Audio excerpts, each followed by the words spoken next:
2 at the United Stand. It's Sunday morning. It's the Sunday review. We get lots of different news on a Sunday morning in England because you get the Sunday papers, etc. So we're going to have quite a lot to get through today. Some of it's a little bit in relation to stories that we have been talking about this week, but some of it's brand new. We're going to start off with this rumour that's going around Jadon Sancho, though, and I think it would be wrong not to discuss it as the opening story today, but also to sort of, I don't know on this, but look, there is a rumour going round that Manchester United will reveal Jadon Sancho as a Manchester United player on Friday, the 7th of August. Now, this is because Manchester United have done signings recently which are based around the shirt number of players. Now, we did it on the 29th with Aaron Wan-Bissaka, I think we did it with somebody else. I don't know whether we did. I don't think we did it with Harry Maguire. Maybe we did it with Dan James. I don't know. But certainly we did it with Aaron Wan-Bissaka, and there's a feeling that Manchester United might do Friday the 7th because Jadon Sancho will be our number 7, that it will be a massive, massive deal. Abdi's been waiting a hot minute. Thank you. But what I would say about this before I give you my opinion on it is that whatever happens around Jadon Sancho, if he signs for Manchester United, this will be bigger than piano playing Sanchez. This will be up there with Paul Pogba. So there will be something done rather big around Manchester United signing Jadon Sancho, because it's going to be probably our biggest deal we've ever constructed as a football club, but also it will be the biggest deal of the summer, and also Manchester United need to generate revenue around this deal. There's nothing wrong with that. So whatever United have got planned for signing Jadon Sancho, they will do something big. It will be a big deal. There will be little hints. There will be little teasers. And it will be very big. The other thing about Friday the 7th of August is obviously that Dortmund go back on their pre-season training on the 10th, which is the Monday. So it would mean that Jadon Sancho would be done before this deadline of the 10th. Now, will Jadon Sancho sign for Manchester United on the 7th? Look, I'm not going to dismiss it because it's a rumour and it's going out there, but I just don't. Again, I want to come back to what I've been saying over the last few days. Do I think Jadon Sancho will sign for Manchester United? Yes, I'm 90% sure he will. Do I think Manchester United are going to do this deal quick? Well, I have to say no. I have to say no based on the evidence of what we do with transfers at the moment. We've been quite, 4, 5, 6 weeks. This transfer window's only been open a week. So I personally think we're looking at the back end of August. But look, there is a hunger from Ole Gunnar Solskjaer to get this done fast. There is a hunger from Jadon Sancho to get this done fast. And more importantly, there is a hunger from Borussia Dortmund to get this done fast. So ultimately, as usual, the only person holding this up is going to be the negotiators at Manchester United. And if you are going to announce, we'll probably do it on, somebody just said there, the transfer, let's do it, we'll probably try and do it on October the 7th when the transfer window is already closed. Yeah, if we're going to do the 7th, it's probably going to be September the 7th, isn't it? Let's be honest. But that would be about right. September the 7th would be about 5 or 6 weeks into the transfer window. So I think there's more chance of September the 7th. But look, I have to discuss it. I have to mention it. And if it happens, that the rumour's correct.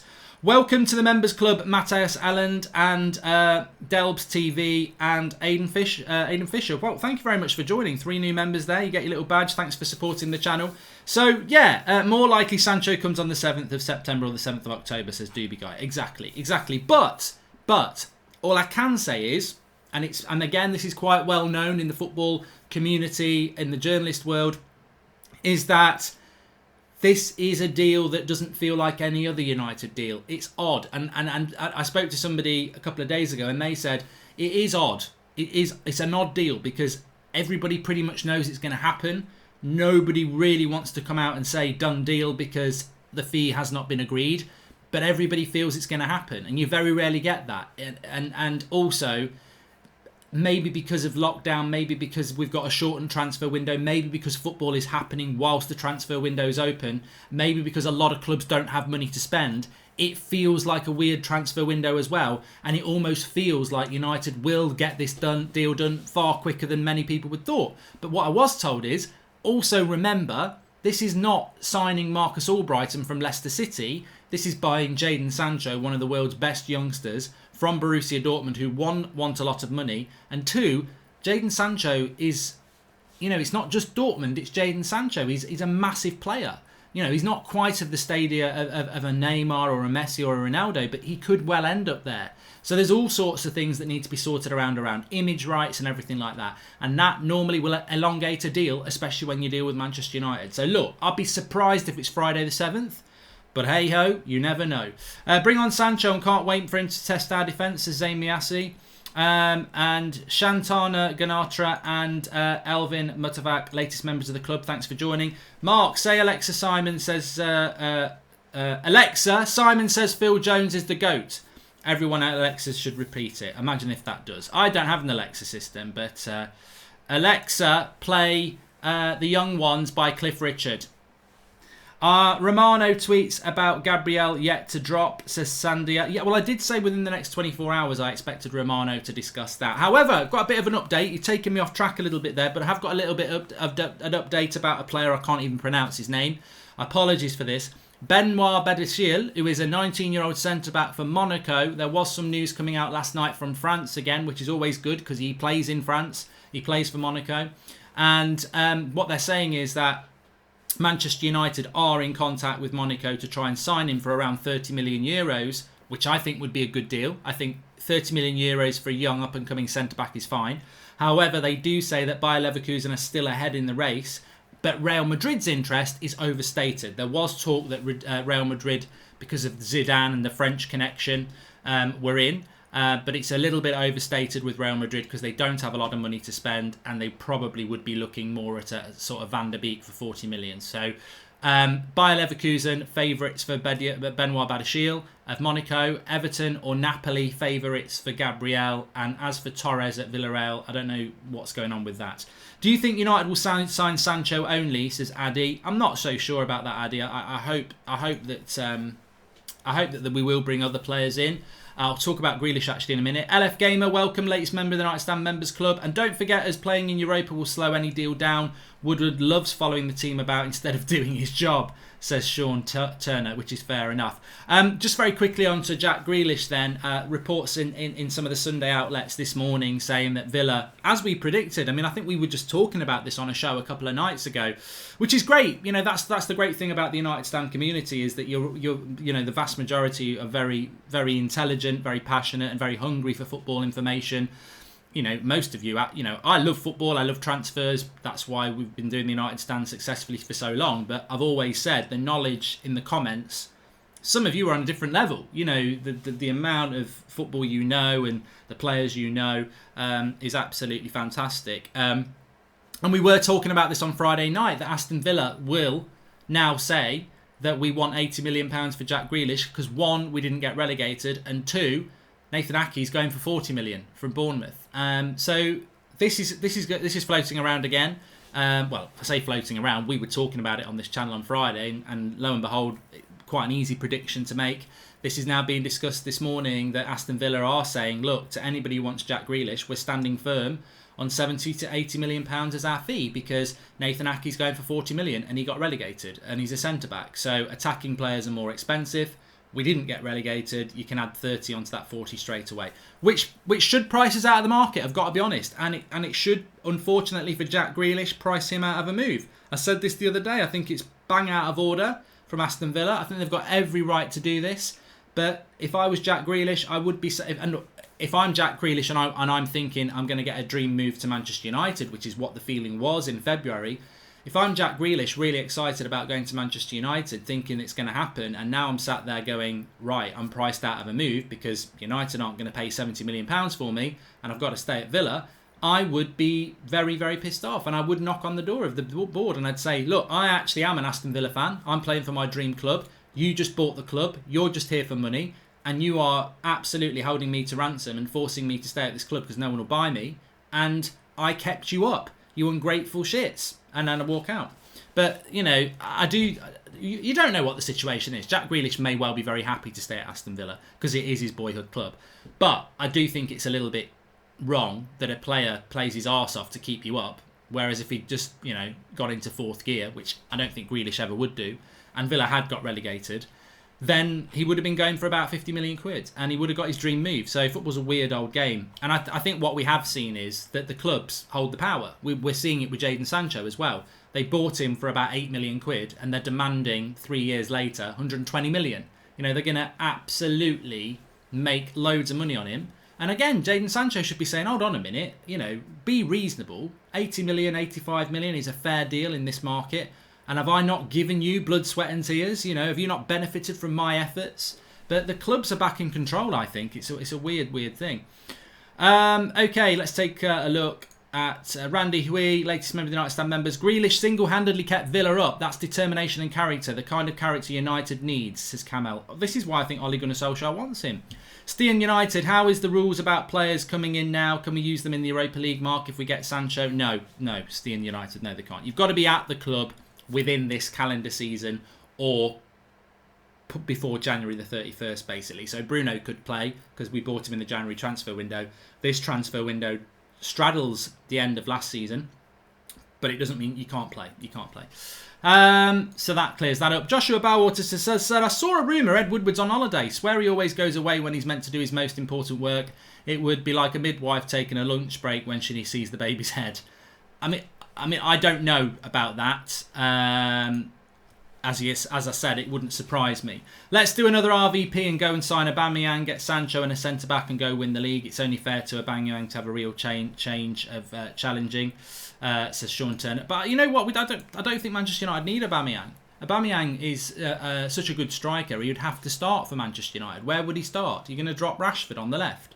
He doesn't really play down the middle, and I wouldn't drop him for Martial. And yeah, I don't think we need Aubameyang. So yeah, I think we're past taking players from the southern Wigan. And what are the bizarre rumours of Schmeichel to United on the net? Says Wayne Rooney. I've not seen anything about that, and absolutely zero chance that Manchester United will be signing Kasper Schmeichel. There's more chance of us signing Peter Schmeichel on MUTV than there is of that. Jimenez is not going to be signing for Manchester United, Mr. Sheep. And Jack Minahan says, why do you hate on Luke Shaw? I think Jack's a troll. I think we all know that I'm totally the other way. And Ed is always on holiday, says Bryn. I've watched the season review. We were so poor till January. Bruno changed it 200%. We need backup for more creativity. Bendir is great and cheap, says Darshan Singhvi. And the obsession with buying relegated players continues. It's mad, isn't it, that people are looking at doing that. But just talking about the season review, it'd be wrong of me not to mention this before we go back to transfers. Nemanja Matic has been speaking. Quite interesting what Matic has come out and said, that it's not acceptable that Liverpool won the title with, 8-9 games still to go. And Manchester United must challenge for the title to the end next season. He said, I don't know whether we're going to win it, but we've got to challenge for it for the end. I mean, that's a big statement by Matic. And I like those words. I mean, if Roy Keane was, I've been there. Some of you've been there. These are the sort of statements that Roy Keane would come out with in the close season, and everyone would go, my captain, that's what we want to hear from him. So I'm not going to knock Matic. I've seen some people saying, yeah, that's great from Matic. And I've seen some people knocking him, saying he's an idiot. We've got no chance of fighting for the title to the end. But I would rather we had players coming out with comments like this, because it shows an appetite to improve, and it shows a mentality that we need within the club. And look, Matic is a funny one. I thought 2019 he may as well retired, and then 2020 he's back to being the best he's ever been at Manchester United. So if he can take that into next season, I really hope that he can, and there's no reason that Matic is going to drop off massively in the space of a month. So Matic is a big player for us next season, especially beyond Matic. I don't rate Fred or McTominay at the moment in the CDM role. So Matic really important, and him coming out and saying that we need to fight for the title to the end next season, if I'm absolutely honest, I don't think we can. I think we'll be out of a title race by Christmas, but that's only because that's what happens with United. We're nowhere near that. So, but I do like the comment in the sense that if that's the target this year, that's a good target. We're not saying we're going to win the title. What we're saying is we've got to be closer to the title. We've got to be competitive, and we've got to try and make it so that those people who maybe are going to win the title have to do it later in the season, not winning it with 7, 8, 9 games to go. So I agree with Matic on that, and I think it's a difficult challenge for United. I don't know what everybody else thinks.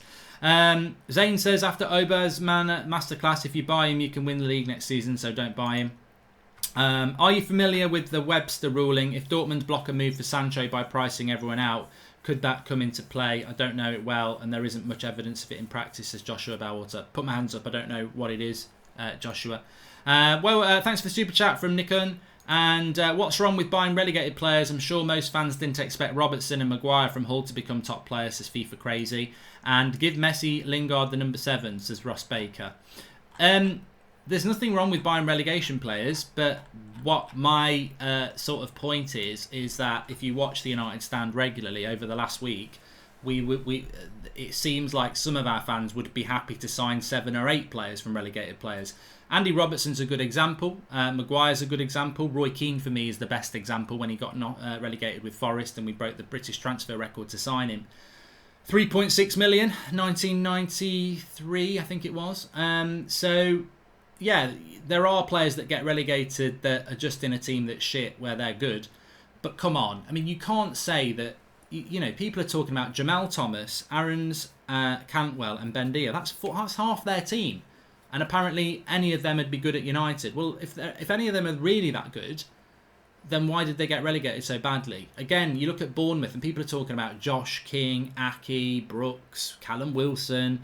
There are others. You know, again, half a team again. So and Watford, you know, people want Sarr, Decore. I've seen what's his name mentioned as well. I can't remember his name. Is it Hughes?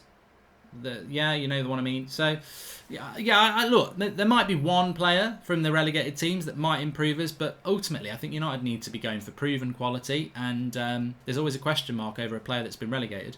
What are your thoughts on Milinkovic-Savic? He can replace Matic as CDM and can play backup for Bruno and Pogba as he is creative, says Rittik. I don't really think he would be a good CDM in the Premier League. I don't think he's got the mobility, to be honest with you. The only relegated player I've seen with potential is Aki, says Brandon Galloway. I do think Jamal Lewis and Aarons at Norwich are good fullbacks, and I agree that there are a lot of players. I mean, Paul Robinson says Kapui there. There are a lot of players that have been relegated that you would expect to see in the Premier League next season, but I think a lot of them will end up in the Championship. You know, it's not a great time to be a relegated player because there are a lot of players that you would say are Premier League class who have actually been relegated, and have clubs got the money to buy them, and I think they may end up trapped at Watford's and Norwich's and Bournemouth's. I like it from Matic. I think we were thereabouts with a few months to go. I think despite results, the last few games and making top 4 will do wonders for the team. Next season, mental barrier down, says Josh Sutton.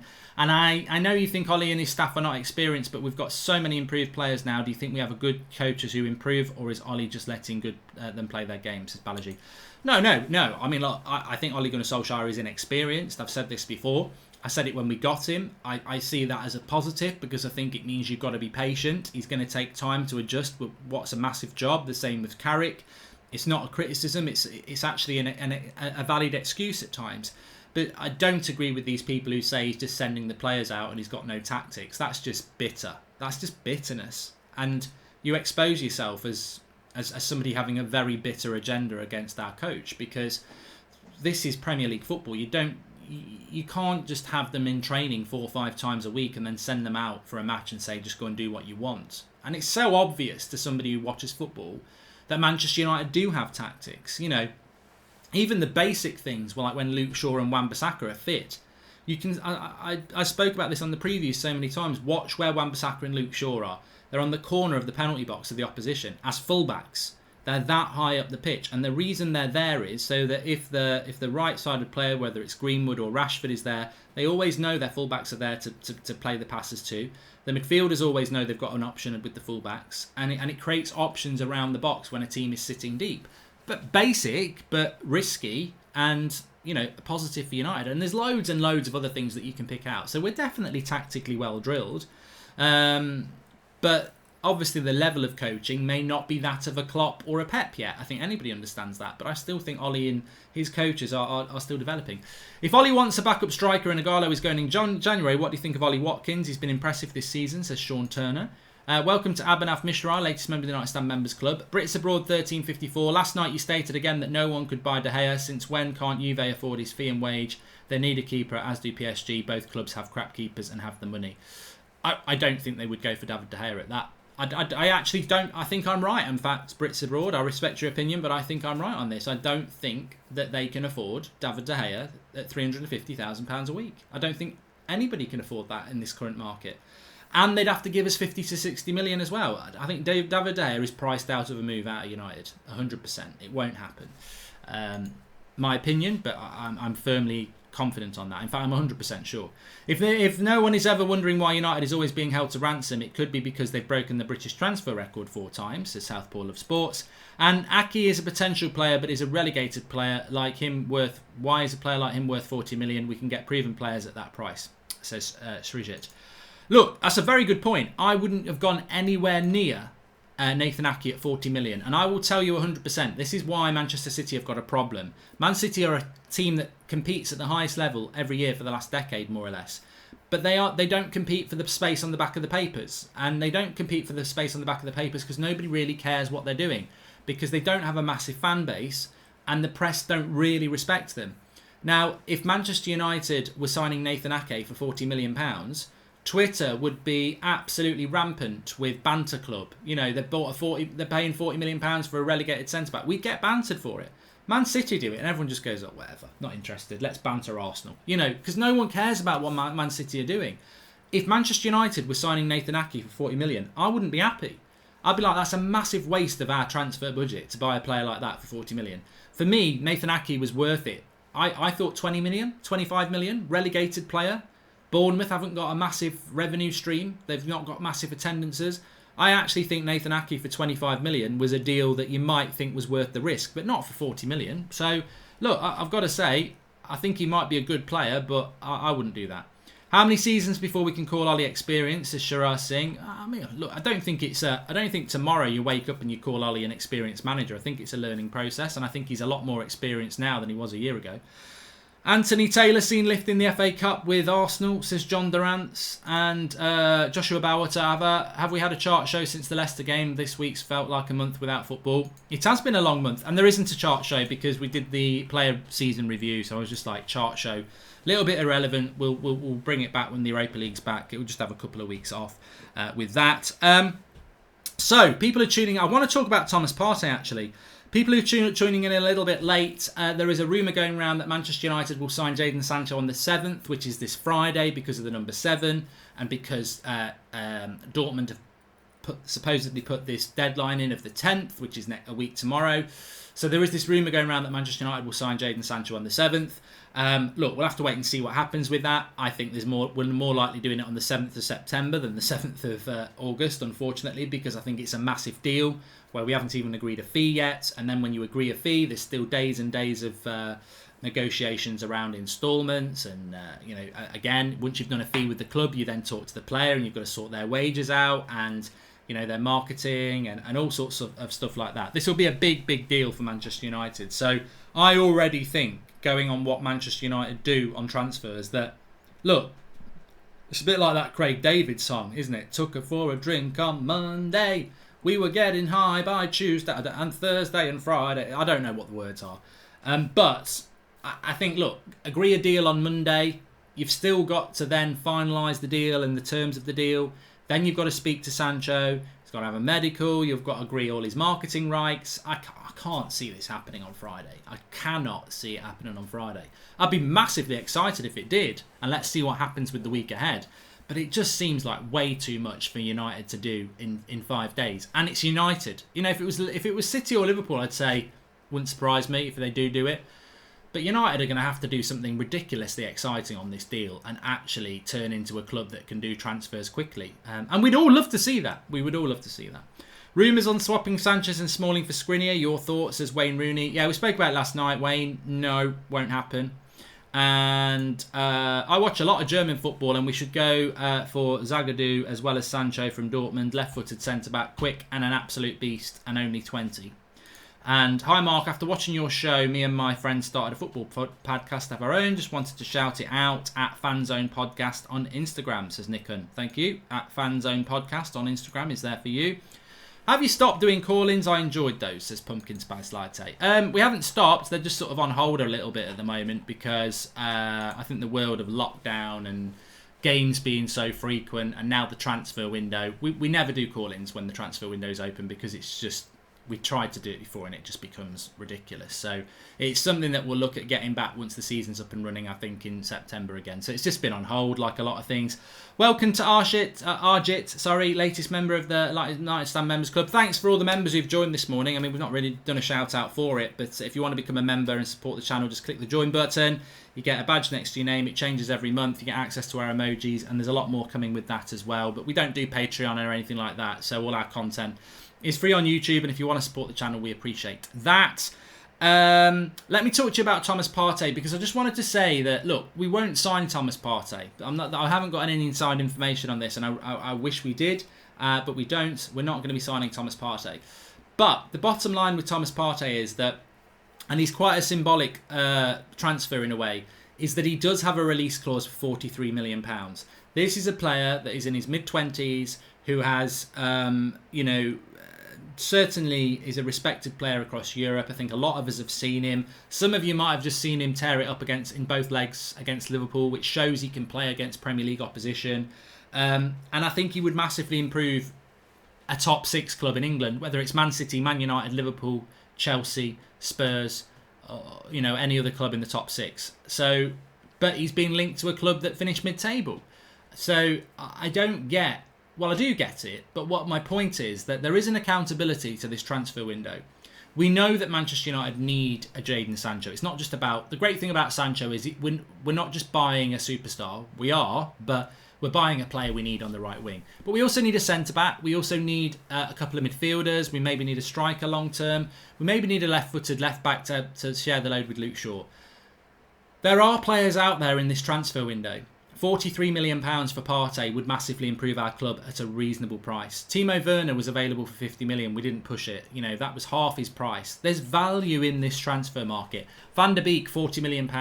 All these young centre-backs, £25 million. There's a couple of left-backs, £20 million. There is a lot of talent to improve this club, and a lot of it is available at a very reasonable price. It's going to be very interesting to see what Manchester United do this summer, because I don't want to say, beyond Sancho, I want this, that and the other. But we will never get this opportunity again. Next season, football will have football fans back in the ground at some point. Clubs that can't spend now will be able to spend in future years. Manchester United are in a position where they can spend now. And I know this goes back to something that Ollie sort of hinted at in April, but I really do think that United are under the microscope for the fans and the world, really. Jadon Sancho will be a great signing. But realistically, if I'm harsh, and it sounds silly to say this, it can't just be Jadon Sancho.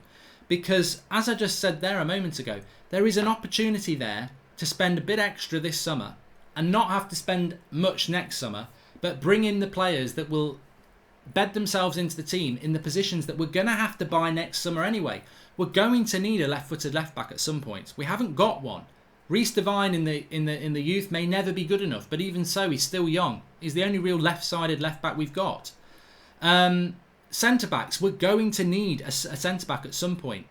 Midfielder, we're going to need a CDM at some point. We're going to need a midfielder, an attacking midfielder at some point.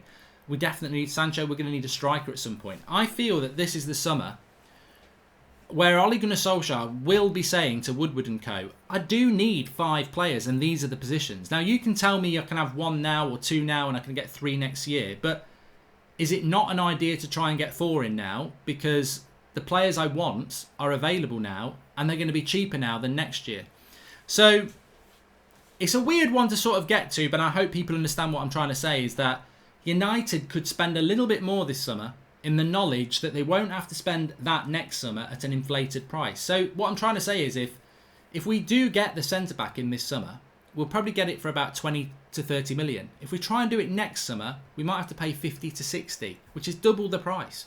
So there is some real value in this market. Yeah, you're going to have to spend a little bit more, but there is some real value. And then it feeds into something else. It is so important that we move players on this summer as well. The Lingards, the Sanchez, the Phil Jones, the Rojo, the Smalling, the Lowe's. There's some real opportunity to clear a massive chunk of our wages and get some money into the transfer pocket as well. So, look, We need to get this transfer window up and running. Welcome to Sean Remner, latest member of the United Stand Members Club, and also Nishant says, why is buying depth at CDM more important than buying depth at CAM? At CDM, we're a Matic and nothing. We have some options at CAM. What options do we have at CAM? We've got Bruno Fernandes, and that's it. Lingard, Pereira, Mata have already proved themselves not to be good enough. So I think they're both priority positions. Buy Redmond. Just don't need you in the comments, really. And what would you rather sign, Van der Beek or Grealish? Says Owen Don. To be honest, I'm not bothered. They're both really good players, and they would both excite me. So if you're telling me Grealish is 70 million and Van der Beek's 40, I'd just go for Van der Beek because there's not a 30 million pound gap between the two. If they're both the same price, I'd toss a coin. I'm not really bothered. I like both players. I'd be very happy to have either player at United, if I'm honest. So to me, I know we live in a world of either ors, you know, Rashford or Martial or Ronaldo or Messi, but in the world of Van der Beek or Grealish, for me, it's about what's the difference in price. Because if Grealish is 70 and Van der Beek's 40, I'd take Van der Beek and use that 30 to buy a centre-back. Get Sancho in, we can use him in the Europa League, says Joel Morris. No, we can't. And has Robbie paid up on the bet yet? Arsenal to finish above United, poor man. No, it's all gone very quiet on that. So start badgering them on Twitter. Hi Mark, will we get a better draw in the Champions League group stages if we win the Europa League, says Surav. I don't know, mate, and to be honest, I'm not bothered. I hope in the Champions League we get a really hard group. I'm not bothered. I want United to be tested next year. That's what we all want. Tonight we have got Ricky, Saeed and Adam on the show. We'll be talking about the week ahead, Europa League football and lots of other things. So make sure you do tune in at 8 o'clock tonight. Looking forward to that. And also, if anyone's interested in FIFA and pro clubs, we've started the United Stand FC Pro Clubs team. We played yesterday. Mark Goldbridge, That's Football. Check the stream out. And we will be playing at 2 o'clock today. We've got some new trialists coming involved if you want to get involved. And we are taking on games against people for friendlies. And we're trying to get into some tournaments and stuff like that. So, bit of fun with that as well. And Mark Goldbridge, That's Football. 8 o'clock tonight on here. And obviously, if anything happens during the day, we will go live. But have a good Sunday. Smash a like on the video. Thanks to all the new members. And yeah, t-shirts. This is another design that we sell below. You can check, just click one of the t-shirts. You can change the colours. There's lots of different designs and we do ship worldwide. So thanks for watching. Speak to you in a bit.